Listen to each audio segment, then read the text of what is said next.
Hello बच्चों, तो आपका एक बार फिर से स्वागत है आपके GC point by CP sir YouTube channel पर।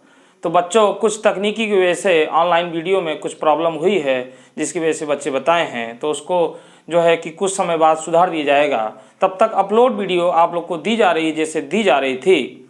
तो बच्चों, इस अपलोड वीडियो में आप लोग को आज हम लोग देखेंगे बिलियन रसायन विज्ञान हम लोग पढ़ेंगे कक्षा 12 और उसमें देखेंगे बिलियन यानी सोल्यूशन। तो देखिए, हम लोग देख रहे हैं कक्षा 12 बिलियन रसायन विज्ञान देखेंगे। पहले रसायन विज्ञान, और इसमें हम लोग बच्चों पढ़ेंगे बिलियन। बिलियन ये हमारा जो है भौतिक रसायन है, भौतिक रसायन।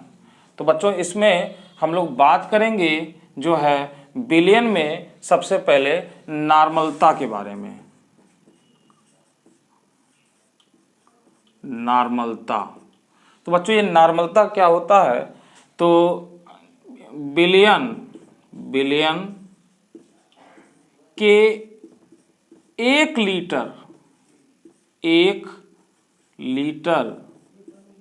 में उपस्थित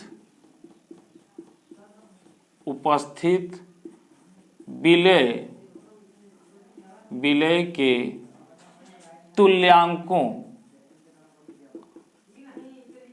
तुल्यांकों की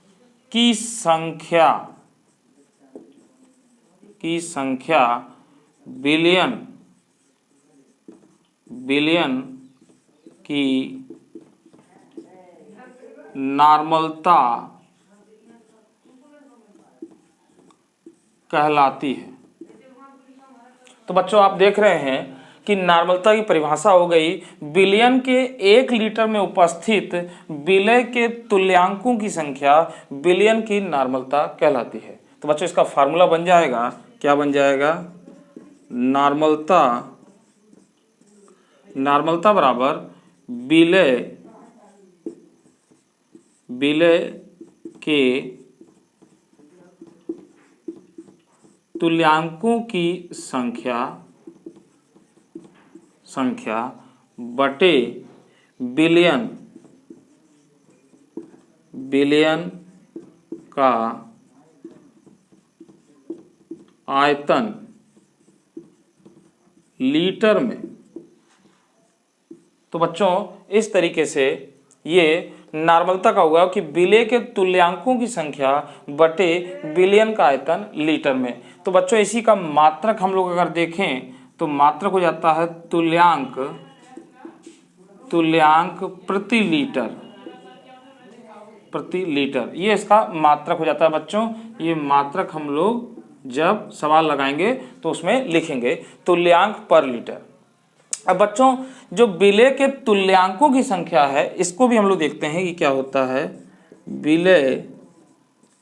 विलेय के तुल्यांकों की संख्या बराबर विलेय का भार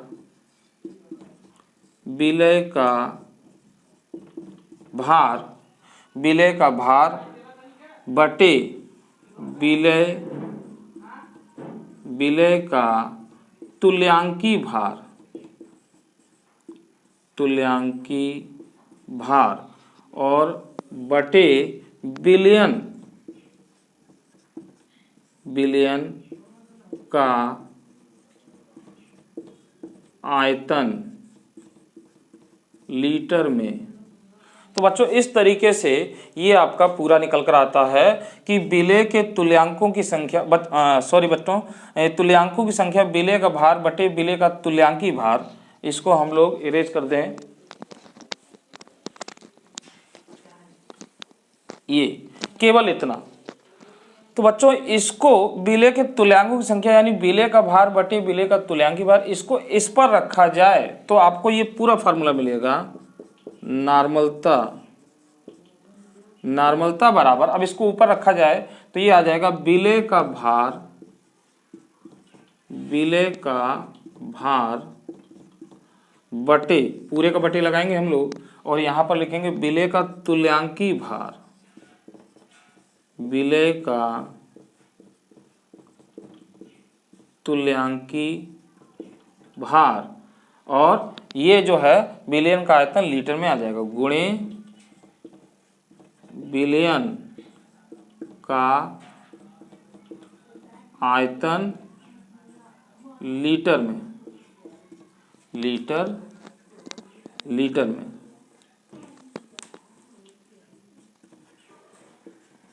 लीटर में। ये तो बच्चों ये पूरा का पूरा फार्मूला आपका निकल कर आता है इस तरीके से। ये तो हमारा ये फार्मूला आता है विलय का भार बटे विलय का तुल्यांकी भार गुणे विलयन का आयतन लीटर में। तो बच्चों इस तरीके से नॉर्मलता, एक बार इसको फिर समझते हैं, नॉर्मलता बराबर विलयन के 1 लीटर में उपस्थित विलय के तुल्यांकों की संख्या विलयन की नॉर्मलता कहलाती है। तो इसकी परिभाषा के अनुसार विलय के तुल्यांकों की संख्या बटे विलयन का आयतन लीटर में, तो इसका मात्रक हो जाएगा तुल्यांक पर लीटर। और इसको जो बच्चों निकालते हैं तो इसका फार्मूला होता है विलय के तुल्यांकों की संख्या बराबर होता है विलय का भार बटे विलय का तुल्यांकी भार, और इसको यहाँ पर अगर वैल्यू पुट किया जाए तो ये नॉर्मलता का पूरा इस तरीके से फार्मूला आता है। तो इसी पर बच्चों सवाल लगेंगे। अब इसको एक शॉर्ट फॉर्म में हम लोग देख लेते हैं कि इसको शॉर्ट फॉर्म में कैसे लगाते हैं, तो उसको हम लोग देखते हैं। तब तक इसको आप स्क्रीनशॉट लीजिए, इसको मतलब नोट कर लीजिए कॉपी पर। ठीक है, अब मैं इसको मिटा रहा हूं बच्चों, देखिए मैं इसको मिटा रहा हूं।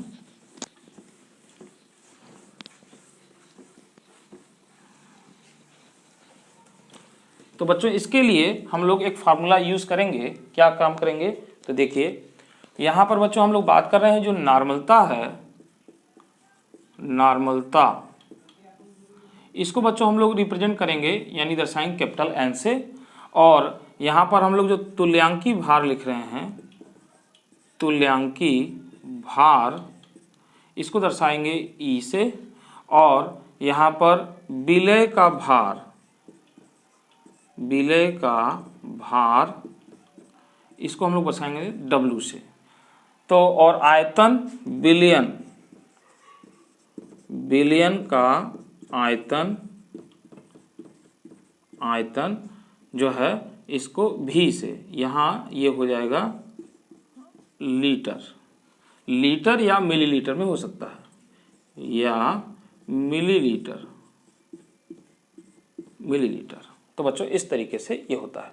अब बच्चों इनको हम लोग अगर फार्मूले पर फिट करें तो देखिए नॉर्मलता n बराबर,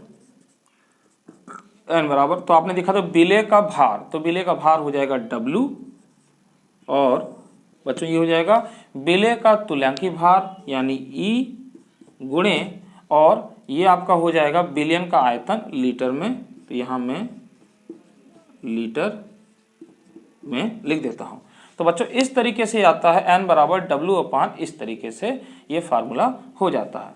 तो ये हमारा बच्चों फार्मूला हो गया, ये हमारा फार्मूला हो गया। अब बच्चों यहाँ पर देखें जो ये लीटर है, अगर ये मिलीलीटर में रहे तो ये फार्मूला किस तरीके से होगा, तो ये हमारा इस तरीके से हो जाएगा। इसको हम लोग यहाँ देख लेते हैं, n बराबर बच्चों ये W है तो W गुणे 1000 बटे और E गुणे भी, अब ये मिलीलीटर में हो जाएगा। तो ये इस तरीके से हमारा फार्मूला निकल कर आता है। तो इसको हम लोग डायरेक्ट अप्लाई करके यहाँ पर यूज़ कर सकते हैं। तो बच्चों इसी तरीके से ये आपकी नॉर्मलता हुई, और नॉर्मलता पर अब हम लोग कुछ देखेंगे न्यूमेरिकल। तो इस पर हम लोग बात कर रहे हैं सवाल पर। देखिए हम लोग सवाल नोट कर रहे हैं। अब मैं इसको पूरे को मिटा रहा हूँ, इसको आप देख लीजिए।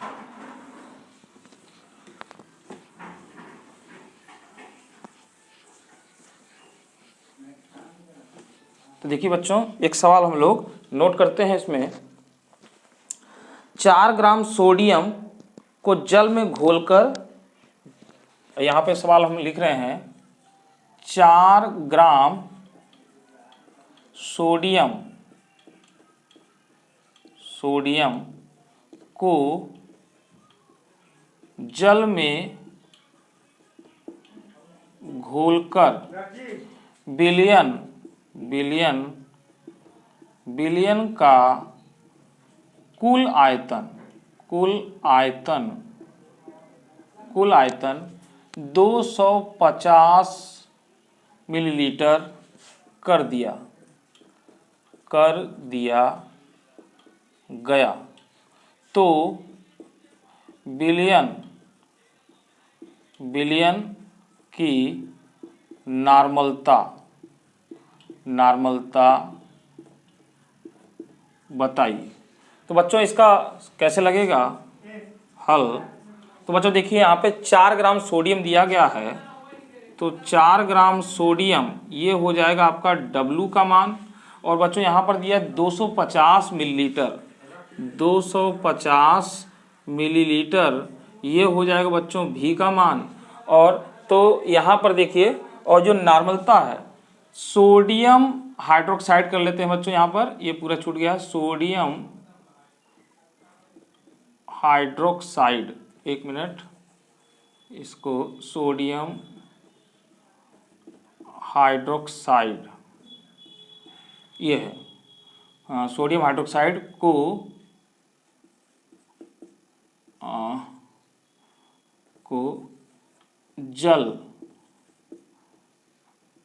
जल में घोलकर बिलियन का आयतन, अब ये पूरा हो गया, बिलियन की नॉर्मलता बताइए। अब ये पूरा हो गया, तो सोडियम हाइड्रोक्साइड है बच्चों, सोडियम हाइड्रोक्साइड यानी NaOH, तो इसका जो तुल्यांकी भार होगा, तुल्यांकी भार, तो जो बच्चों E होगा इसका वो हो जाएगा 40। तुल्यांकी भार बच्चों कैसे निकाला जाता है, मेरी एक वीडियो पड़ी होगी और उस वीडियो में आप देखेंगे तुल्यांकी भार को निकालना मैंने बता रखा है, वो 10 में भी है, तो उसको आप वहां से सीख सकते हैं। अब देखिए मैं इसको रख रहा हूं, तो हमें नॉर्मलता निकालना है, तो नॉर्मलता का फार्मूला होता है W गुणे 1000 क्योंकि यहाँ पर मिलीलीटर दिया गया है। देखिए पूरा सवाल हो गया, 4 ग्राम सोडियम हाइड्रोक्साइड को जल में घोलकर बिलियन का कुल आयतन 250 ml कर दिया गया। तो देखिए अब मैं इस पर रख रहा हूँ, तो जो E है वो है 40, W का मान रख देते हैं, W का मान है 4, और ये हो जाएगा बच्चों 250। तो देखिए शून्य से शून्य कट गया, ये वाला शून्य से शून्य कट गया, और ये आपका जो है ये आपका 4 से 4 कट गया, और ये आपका हो जाएगा, इसको काट देंगे बच्चों, 5 दूना 10, 5 25, भाग दे देंगे तो ये आ जाएगा 0.4। तो 0.4 अभी हम लोग लिखेंगे तुल्यांक पर लीटर। तो बच्चों इस तरीके से ये इसका प्रश्न का आंसर आता है। तो 0 तुल्यांक पर लीटर ये आपका सवाल हो गया। तो बच्चों इसी तरीके से सवाल इस पर और भी आपको मिलते हैं। तो जो है कि हम लोग अगला सवाल एक और देख लेते हैं। देखिए दूसरा सवाल हम लोग देख लेते हैं। इसमें जैसे देखिए मैं इसको मिटा रहा हूं, देखें आप,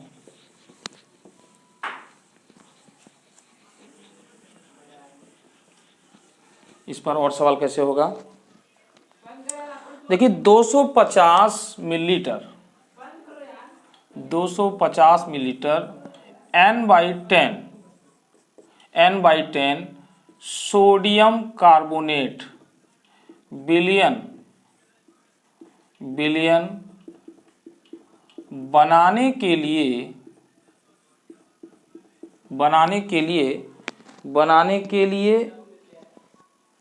बनाने के लिए सोडियम कार्बोनेट की कितनी मात्रा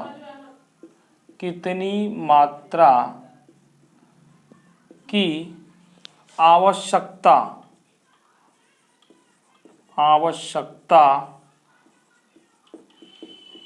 पड़ेगी। तो बच्चों हमारा सवाल है 250 millilitre N/10 sodium carbonate billion बनाने के लिए सोडियम कार्बोनेट की कितनी हमको मात्रा चाहिए। तो देखिए सवाल बहुत आसान होते हैं बच्चों। ये इस पे सवाल में क्या क्या दिया है पहले हम लोग इसको नोट कर लेते हैं। तो देखिए यहाँ पर 250 ml आपको दे रहा है, क्या दे रहा है, आयतन, यानी बिलियन का आयतन बिलियन का आयतन बच्चों ये दे रहा है, यानी भी दे रहा है आपको 250 मिलीलीटर, 250 मिलीलीटर।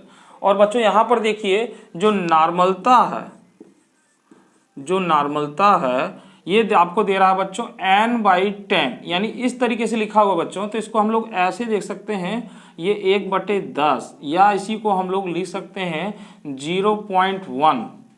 तो 0.1 n, यानी ये 0.1 है। ये आपका नॉर्मलता जो है n का मान ये 0.1 है, n/10। इसको हम लोग ऐसे कर सकते हैं, या आप समझ लीजिए कि n हटा दी 0.1 हो गया। अब बच्चों यहाँ पर कह रहा है कितनी मात्रा की आवश्यकता पड़ेगी, यानी जो W है ये आपको निकालना है, यानी ये ग्राम है ये आपको निकालना है। अब इसमें एक चीज और कि तुल्यांकी भार बच्चों, तो सोडियम कार्बोनेट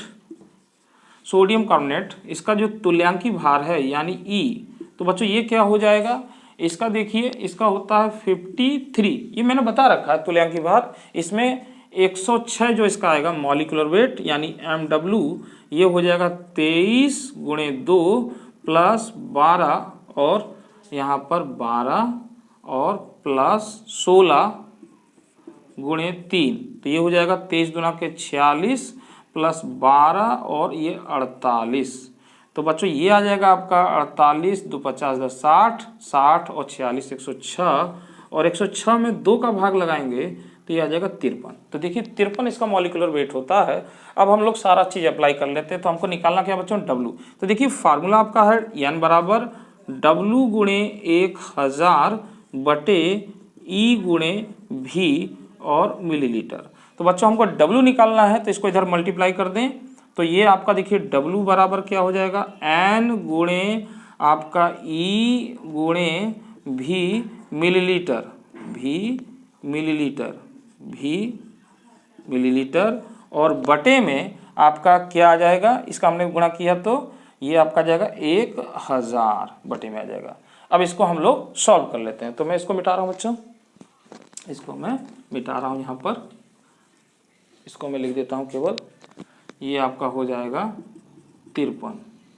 तो यहाँ पर वैल्यू रखते हैं, n का मान बच्चों 0.1 रखते हैं, और E का मान 53 रखते हैं, और इसका मान कितना दिया है आपको 250 ml दिया है, 250 ml। अब मैं यहाँ पर 1000 रख रहा हूँ। देखिए 0 से 0 कट गया, 25 से कम 25, 25 चौका 100, और बच्चों इसमें हम लोग भाग दे देंगे। देखिए इसमें भाग देंगे तो 4 एकम 4 बचेगा आपका 1, और 4 तिहाई 12 बचेगा 1, 4 दूना के 8 है ना। अब यहाँ पर इस तरीके से इसको भाग दे सकते हैं आप, ये हो जाएगा 4 एकम 4 बचा 1, 4 तिहाई 12 बचेगा 1, पॉइंट लगा के 0, 4 दूना 8 बचेगा 2, और ये आ जाएगा 4 पंजे 20। तो बच्चों ये आपका आ जाएगा 13.25, और इसमें 0.1 का भी मल्टीप्लाई कर देंगे। तो यहाँ पर मैं इसको मिटा रहा हूँ, तो ये इसमें 0.1 का मल्टीप्लाई कर देंगे तो ये एक अंक इधर सक जाएगा, तो 1.325, और चूंकि ये W है तो ये आ जाएगा ग्राम। तो 1.325 ये निकलकर बच्चों आंसर आता है, ये निकलकर आपका आंसर आता है 1.325 ग्राम आता है। तो बच्चों इस तरीके से इस पर आपको और भी सवाल मिलेगा। अगले वीडियो में हम लोग बात करेंगे मोलरता की, और मोलरता और फिर इसमें संबंध देखेंगे, और दोनों इस पर हम लोग सवाल लगाएंगे। तब तक के लिए मुझे दीजिए इजाजत, धन्यवाद।